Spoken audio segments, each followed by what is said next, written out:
2022 मायथाइनि मेट्रिक आनजादाव सेथि थाखोआव उथ्रिसार जानो हानाय फरायसाफोरखौ कक्राझार जिल्लानि पर्बतजरा महकुमानि सिङाव थानाय मंगलाजरा दखरा एबसुआ बरायनायजों लोगोसे मान बिलाइ गथायदों। गुबुन गुबुन बोसोराव बरायनाय बादि देग्लायबो 2022 सोलोंथाइ बोसोराव मेट्रिक आनजादाव सेथि थाखोआव उथ्रिसार जानो हानाय सा 9 फरायसाफोरखौ बरायनायजों लोगोसे मान बिलाइ गथायनानै होयो।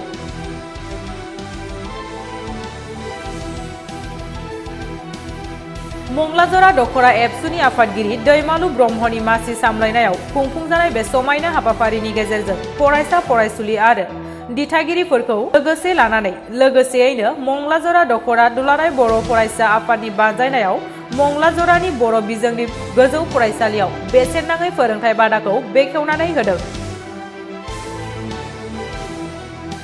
दिनै मंगलाजरा दखरा एबसुआ दखरानि सिङाव थानाय मंगलाजरा बर' बिजोंनि गोजौ फरायसालियाव बेसेन नाङै फोरोंथाय बादाखौ कक्राझार जिल्ला एबसुनि लोगो आफादगिरि सोमदोन ब्रह्मआ बेखेवनानै होयो। बे हाबाफारियावनो सोलोंथाइ बिथिंनि फारसे गुवारै बुंथिना होयो मिरु एबसुनि लोगो गाहाय नेहाथारि दिनेश बसुमतारी बिथाङा।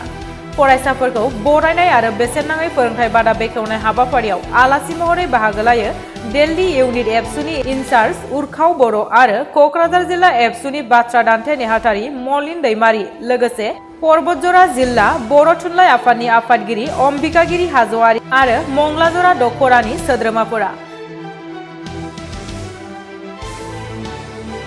मिरु दुलाराय बर' फरायसा आफादनि लोगो गाहाय नेहाथारि दिनेश बसुमतारिया खौरांगिरिनि सिगाङाव मा फोरमायखो खोनासंनि। पर्बतजरा सब डिभिजननि मंगलाजरा दखरा एबसु आरो बिथांमोना 2022 मायथाइयाव बर' बिजोंजों फरायनानै जायफोर फरायसाफोरा मेट्रिकआव सेथि मासि आवग्रिनो हाबाय। जों मिथिनायाव बे दखरानिफ्राय सा 9 गोरों फरायसाफोरा बर' बिजोंनिफ्राय सेथि मासि आवग्रिनो हादों आरो बिथांमोनखौ दिनै मोनसे ओंथि गोनां हाबाफारिनि गेजेरजों मंगलाजरा दखरा एबसुआव बरायदों आरो बे हाबाफारियाव फैनानै गोजोननाय मोनदों।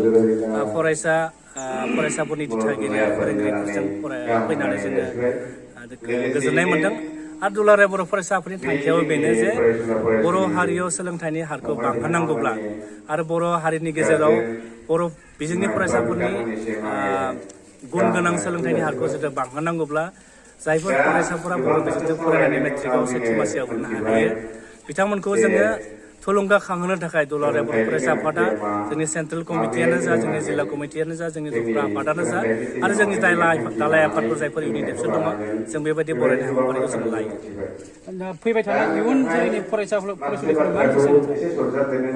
मा दुलाराय बर' फरायसा आफादा मोनसे थांखि दङ आरो बे थांखियानो जाहैबाय जे जोंनि बर' बिजोंनि फरायसाफोरखौ जोङो गुन गोनां सोलोंथाइ लाहोनांगोन आरो लाहोनो हाब्लासो जोंनि बर' बिजोङा बर' हारिया बुहुमाव सिनायथि मोनगोन आरो बड'फा उपेन्द्र ब्रह्मआबो मोनसे सिमां दंमोन जे बर' हारिखौ गेरेमसा हारि महरै बिथाङा दाफुंनो सिमां नुदोंमोन आरो बिथांनि जि आद्राथि सिमां बे सिमांखौ जोंनि फैबाय थानाय जोंनि दुलाराय बर' फरायसाफोरा मोगथां महराव जाफुंहोनो थाखायनो जोङो 2002 मायथाइनिफ्रायनो दुलाराय बर' फरायसा आफादा जों सोलोंथाइनि सायाव जों खामानि मावदों। 2002 मायथाइखौ जोङो सोलोंथाइ बोसोर हिसाबै जों फोसावदों। बिनि उनाव सोलोंथाइल' लाब्ला जानाय नङा, जोंनि सोलोंथाइया गुन गोनां जानांगोन आरो गुन गोनां सोलोंथाइनि मावथांखि हिसाबै जों 2007 मायथाइयाव जोङो दुलाराय बर' फरायसा आफादा जों फोसावदों।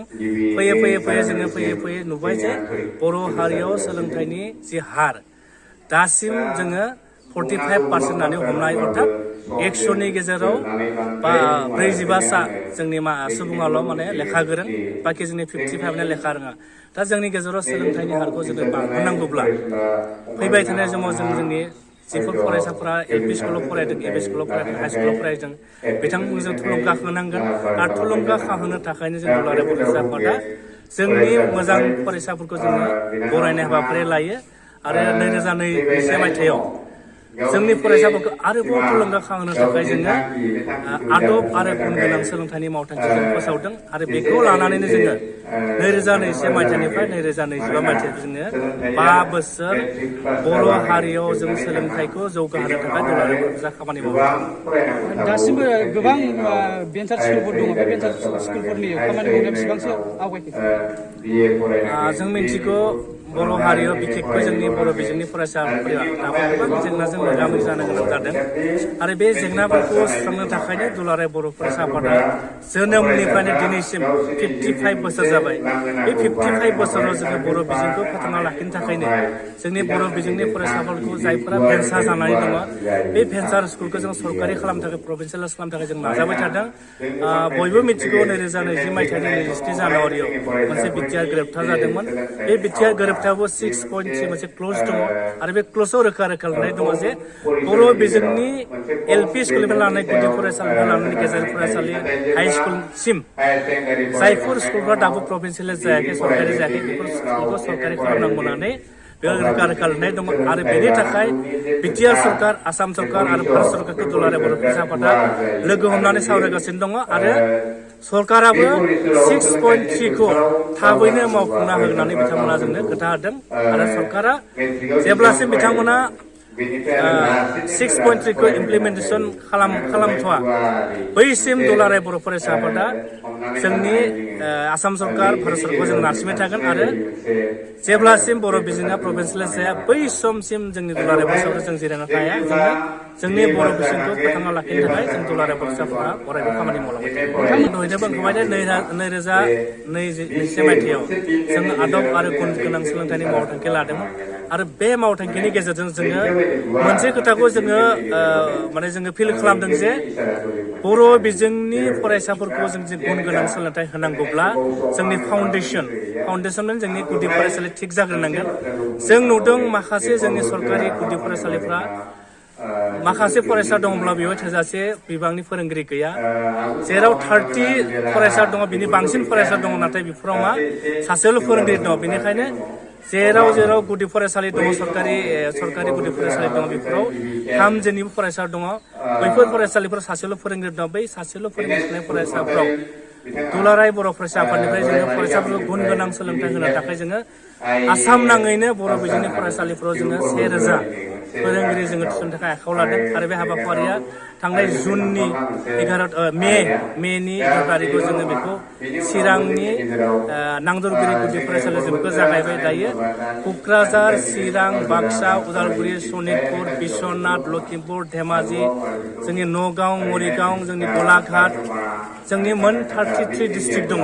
बे 33 डिस्ट्रिक्टआव बे खामानिया जाबाय थादों आरो दासिम जोङो 600निबो बांसिन बेसेन नाङै फोरोंगिरिफोरखौ जों थिसनना जाबाय आरो आद्रा थानायखौ जोङो फैबाय थानाय समाव जों फोरोंबाय थागोन आरो बेफोर फोरोंगिरिफ्रा जेब्लासिम बेफोर स्कुलाव सरकारनिफ्राय गोदान फोरोंगिरि थिसननाय जाया बै समसिम दुलाराय बर' फरायसा आफादनिफ्राय हरनाय फोरोंगिरिफ्रा बिथांमोनखौ बेसेन नाङै फोरोंथायखौ होबाय थानाय जागोन।